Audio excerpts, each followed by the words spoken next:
करेंगे human brain पे और इसके कितने अलग अलग पार्ट्स हैं और उन पार्ट्स के क्या अलग अलग फंक्शंस हैं। हम ब्रेन को ऊपर से देखेंगे और इसे अलग अलग पार्ट्स में तोड़ेंगे। हम ब्रेन को लैटरल व्यू से देखेंगे, मतलब साइड से देखेंगे, और इसके जो अलग अलग पार्ट्स हैं और उन पार्ट्स के जो अलग अलग फंक्शंस हैं उनको हम देखेंगे।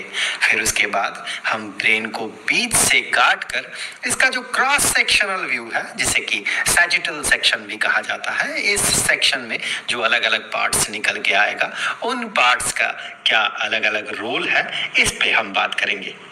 तो सबसे पहले हम लोग कुछ बेसिक फैक्ट्स से शुरू करते हैं, जैसे कि इस ब्रेन का लोकेशन क्या है।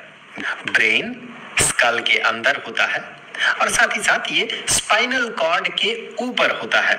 जैसे देखिए, ये ब्रेन जो है ये स्कल के अंदर सिचुएटेड होता है और इसके ठीक नीचे से स्पाइनल कॉर्ड शुरू होता है। आपको पता है कि ब्रेन और स्पाइनल कॉर्ड मिलकर सेंट्रल नर्वस सिस्टम बनाता है। अब ये ब्रेन चूंकि बहुत ही इंपॉर्टेंट ऑर्गन है और इसे बहुत इजीली चोट पहुंचता है, इसीलिए इसमें प्रोटेक्शन के तौर पे बहुत सारे लेयर्स हैं। जैसे कि यहाँ हम अगर इस ब्रेन के इस हिस्से को देखें तो सबसे ऊपर प्रोटेक्टिव शील्ड के तौर पे हमारा स्कल होता है। स्कल के नीचे मेनिंजस नाम का एक लेयर होता है। इस लेयर में 3 परत होते हैं, 3 लेयर्स होते हैं इसमें। सबसे ऊपर वाले लेयर को ड्यूरा मैटर कहा जाता है, बीच वाले लेयर को एरिकनॉइड मैटर और अंदर वाले हिस्से को, जो कि ब्रेन के साथ सटा हुआ होता है, इसे पाय मैटर कहा जाता है। और ये एरिकनॉइड मैटर और पाय मैटर के बीच में यहाँ पर होता है सेरिब्रोस्पाइनल फ्लूइड। ये एक तरह का फ्लूइड होता है जो कि इसमें एक एक्स्ट्रा प्रोटेक्शन प्रोवाइड करता है। अब अगर इसका मास देखें तो ये बॉडी मास का लगभग 2% होता है। अब चूंकि body mass human to human vary करता है, इसीलिए जो ब्रेन है इसका मास भी अलग अलग इंसान में अलग अलग होता है। पर अगर एवरेज के तौर पे देखें तो फीमेल ब्रेन लगभग ऑन एन एवरेज 1.2 किलोग्राम का होता है और male brain on an average 1.4 kilogram का होता है। इसका फंक्शन क्या है? जैसे कि हमें पता है कि ब्रेन जो है सेंट्रल नर्वस सिस्टम का पार्ट है। यहाँ पर ब्रेन है और उसके नीचे से निकला हुआ ये है स्पाइनल कॉर्ड। तो इसका जो की फंक्शन है, मेन रोल है, वो मेन रोल ये है कि ये सेंसरी न्यूरॉन के मदद से अपने एनवायरनमेंट से इंफॉर्मेशन लेता है। जैसे कि हमारे आंखों में लाइट सेंसिटिव न्यूरॉन्स होता है जो कि लाइट को सेंस करता है और ब्रेन तक भेजता है। हमारे स्किन में टच सेंसिटिव न्यूरॉन होता है, हीट सेंसिटिव न्यूरॉन होता है। तो ये सारे न्यूरॉन्स जो है अपने एनवायरनमेंट से इंफॉर्मेशन कलेक्ट करता है और उस सेंसरी इंफॉर्मेशन को सेंसरी न्यूरॉन के माध्यम से ये ब्रेन तक पहुंचाता है। मेनली हम कह सकते हैं सेंट्रल नर्वस सिस्टम तक पहुंचाता है। ब्रेन का काम क्या है? वो उस इंफॉर्मेशन को रिसीव करता है, उसे प्रोसेस करता है और प्रोसेस करने के बाद वो डिसाइड करता है कि अब क्या किया जाए। उस हिसाब से वो एक्ट करता है, वो इंफॉर्मेशन वापस भेजता है मोटर न्यूरॉन के मदद से बॉडी के अलग अलग पार्ट्स में और फिर उसी हिसाब से हमारा बॉडी एक्ट करता है। तो हम कह सकते हैं कि ब्रेन सबसे पहले तो अपने एनवायरनमेंट को सेंस करता है थ्रू सेंसरी न्यूरॉन्स, फिर उसे प्रोसेस करता है और प्रोसेस करने के बाद वो मोटर न्यूरॉन की मदद से वो एक स्पेसिफिक तरह का काम करता है अकॉर्डिंग टू द सिचुएशन। अब इस प्रोसेस को करने के लिए ब्रेन के पास बहुत सारे न्यूरॉन्स होते हैं। लगभग 80 से 100 बिलियन न्यूरॉन्स होते हैं। 1 बिलियन 100 करोड़ के बराबर होता है और एक न्यूरॉन अपने आसपास के लगभग हजारों न्यूरॉन्स के साथ कनेक्टेड होता है। तो एक ह्यूज डेंस न्यूरल नेटवर्क बनाता है ब्रेन। यहाँ पर देखिए, हम ब्रेन को ऊपर से देख रहे हैं, ये ब्रेन का टॉप व्यू है और यहाँ ब्रेन को हम साइड से देख रहे हैं, ये इसका लैटरल व्यू है। तो अगर हम टॉप व्यू में देखें तो इस ब्रेन में हमें क्लियरली 2 हिस्सा नजर आता है। तो इस तरफ का जो हिस्सा है इसे लेफ्ट हेमिस्फीयर या लेफ्ट सेरिब्रल हेमिस्फीयर कहा जाता है, और इस तरफ का जो हिस्सा है, दाहिनी तरफ का जो हिस्सा है, इसे राइट हेमिस्फीयर कहा जाता है। वैसे तो ब्रेन का कोई एक स्पेसिफिक पार्ट, कोई एक स्पेसिफिक काम करता नहीं है, पूरा ब्रेन कलेक्टिवली काम करता है। फिर भी किसी किसी काम को कोई एक सेक्शन, ब्रेन का कोई एक सेक्शन ज्यादा परफॉर्म करता है, उसमें ज्यादा इन्वॉल्व होता है। तो उस लिहाज से अगर देखा जाए तो लेफ्ट हेमिस्फीयर और राइट हेमिस्फीयर में काम का थोड़ा सा डिफरेंस आपको नजर आएगा। लेफ्ट हेमिस्फीयर कुछ काम में ज्यादा प्रोमिनेंट होता है, ज्यादा इन्वॉल्व होता है। राइट हेमिस्फीयर कुछ अलग तरह के काम में ज्यादा इन्वॉल्व होता है। जैसे कि लेफ्ट हेमिस्फीयर डेटा और फैक्ट को एनालाइज करता है, और फिर उसे एनालाइज करने के बाद रीजन निकालता है, लॉजिक ढूंढता है। तो लेफ्ट हेमिस्फीयर ट्रेनिंग में मदद करता है, क्योंकि ट्रेनिंग हम किस तरह से करते हैं, ट्रेनिंग एक सर्टेन पाथवे रहता है, उस पाथवे को फॉलो करते हैं तो हम कहते हैं हम ट्रेंड हो रहे हैं, हम ट्रेनिंग ले रहे हैं। तो इस तरह का जो काम है, डेटा को एनालाइज करना, लॉजिक ढूंढना, स्पेसिफिक पाथ में आगे बढ़ना, ये सारा काम जो है लेफ्ट हेमिस्फीयर का है। या फिर हम कह सकते हैं लेफ्ट हेमिस्फीयर इस तरह के काम में ज्यादा इन्वॉल्व रहता है। और राइट हेमिस्फीयर जब काम क्रिएटिव हो, इमेजिनेटिव हो, तो फिर राइट हेमिस्फीयर उसमें ज्यादा इन्वॉल्व होता है, और ये फीलिंग के साथ भी एसोसिएटेड होता है। अब देखिए, ऊपर ऊपर अगर देखा जाए तो हमें लग सकता है कि ब्रेन का जो दो हिस्सा है, लेफ्ट और राइट हेमिस्फीयर, बिल्कुल अलग है, लेकिन ऐसी बात नहीं है। अगर आप ब्रेन का ऊपर वाला थोड़ा सा हिस्सा काट कर देखें तो आपको यहाँ पर एक कनेक्टिविटी नजर आएगी। ये जो कनेक्टिविटी है, जो ब्रेन का जो पार्ट इसे कनेक्ट करता है लेफ्ट और राइट हेमिस्फीयर को, इसे कॉर्पस कलोजम कहा जाता है। अब अगर ब्रेन को यहाँ से ठीक बीचों बीच से काटा जाए और क्रॉस सेक्शन को कंसीडर किया जाए, इसे सैजिटल सेक्शन भी कहा जाता है। तो इस सैजिटल सेक्शन में इस जगह पे आपको कॉर्पस कलोजम दिखेगा। अब अगर हम ब्रेन के इस लैटरल व्यू को कंसीडर करें तो यहाँ हम ब्रेन को 4 हिस्सों में स्प्लिट कर सकते हैं। यहाँ पर हम कह सकते हैं कि एक एक हेमिस्फीयर को, ब्रेन के लेफ्ट और राइट, एक एक हेमिस्फीयर को हम 4-4 लोब्स में स्प्लिट कर सकते हैं। तो यहाँ पर ये जो लोब है, इसे फ्रंटल लोब कहा जाता है। ये मेनली इंटेलिजेंस के साथ एसोसिएटेड होता है। चलिए देख लेते हैं इसका फंक्शन क्या क्या है। फ्रंटल लोब स्केलेटल मूवमेंट में पार्टिसिपेट करता है। हम जो वॉलेंटरी एक्शन करते हैं, वॉलेंटरीली जो काम करते हैं, वो हम कैसे करते हैं, अपने स्केलेटल मसल्स को कॉन्ट्रैक्ट करवा के और रिलैक्स करवा के हम स्केलेटल मूवमेंट कर सकते हैं। तो ये जो काम है ये फ्रंटल लोब का है, मेनली फ्रंटल लोब का है। मैं फिर से बता दूं, ऐसा कुछ नहीं है कि ब्रेन का कोई एक हिस्सा कोई एक स्पेसिफिक काम करता हो, ऐसा नहीं है। एक एक हिस्सा किसी किसी काम में ज्यादा पार्टिसिपेट करता है। तो उस लिहाज से हम कह सकते हैं कि फ्रंटल लोब जो है स्केलेटल मूवमेंट में ज्यादा पार्टिसिपेट करता है। ये स्पीच को कंट्रोल करता है, और जैसे कि हम बात कर रहे थे, ये इंटेलिजेंस के लिए रिस्पॉन्सिबल होता है। तो ये रीजनिंग में पार्टिसिपेट करता है। हम जो एक इवेंट के पीछे रीजन ढूंढते हैं, उसी को रीजनिंग कहा जाता है। और न्यूमेरेसी मतलब नंबर के साथ एसोसिएटेड जो सिंपल कॉन्सेप्ट्स हैं, उसे समझने की एबिलिटी, उसे न्यूमेरेसी कहा जाता है। तो फ्रंटल लोब नंबर के कॉन्सेप्ट को समझने में मदद करता है। यहाँ पर ये जो लोब है, टेम्परल लोब इसे कहा जाता है, ये सुनने के साथ एसोसिएटेड है। तो इसका काम अगर आप देखें तो ऑडिटरी परसेप्शन, कोई आवाज सुनकर उसका जो मतलब निकालना होता है, ये है ऑडिटरी परसेप्शन, इसमें ये मदद करता है। और ऑब्जेक्ट रिकॉग्निशन में ये मदद करता है। अब ये जो सेक्शन है, इस सेक्शन को पेरिएटल लोब कहा जाता है।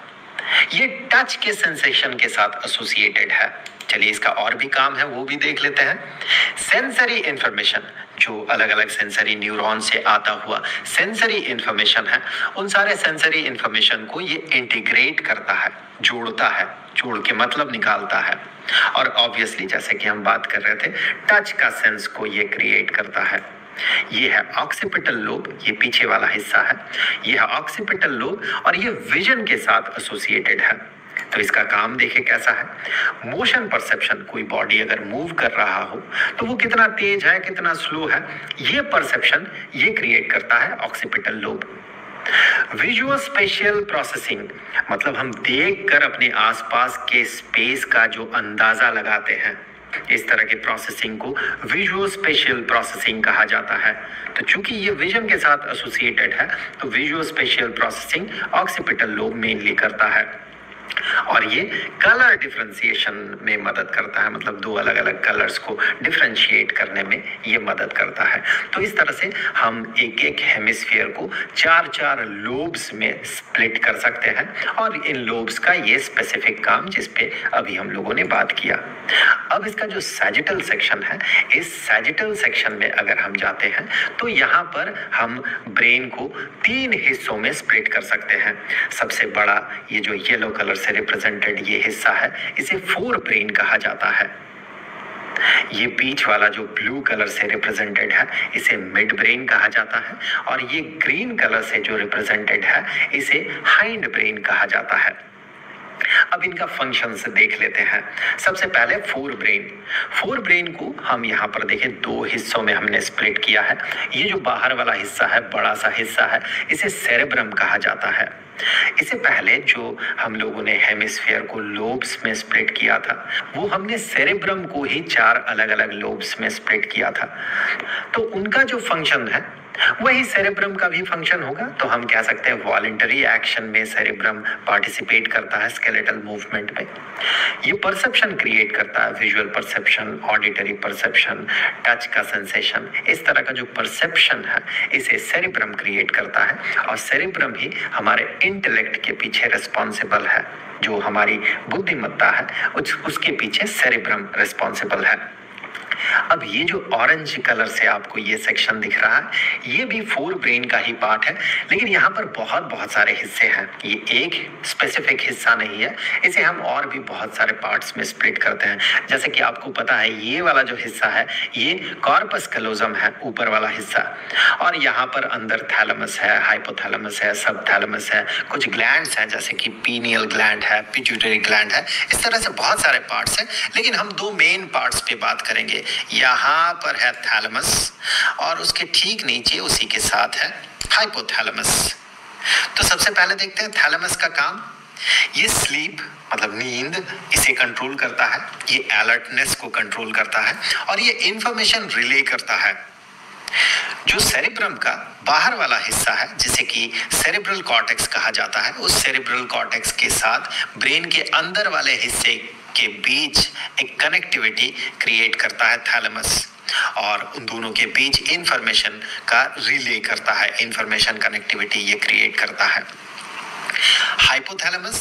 हाइपोथैलेमस बॉडी टेम्परेचर को रेगुलेट करता है, भूख और प्यास को कंट्रोल करता है और साथ ही साथ ये नर्वस सिस्टम और एंडोक्राइन सिस्टम आप कह सकते हैं हार्मोनिक सिस्टम, हार्मोन रिलीज करने वाले जो ग्लैंड्स है, सारे ग्लैंड्स मिलकर जो सिस्टम बना रहा है उसे एंडोक्राइन सिस्टम कहा जाता है।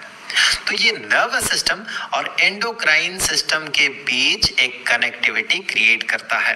कैसे करता है? ये पिट्यूटरी ग्लैंड जो कि यहाँ पर सिचुएटेड है, इस जगह पे सिचुएटेड है, ये पिट्यूटरी ग्लैंड के मदद से ये नर्वस सिस्टम और एंडोक्राइन सिस्टम के बीच कनेक्टिविटी क्रिएट करता है।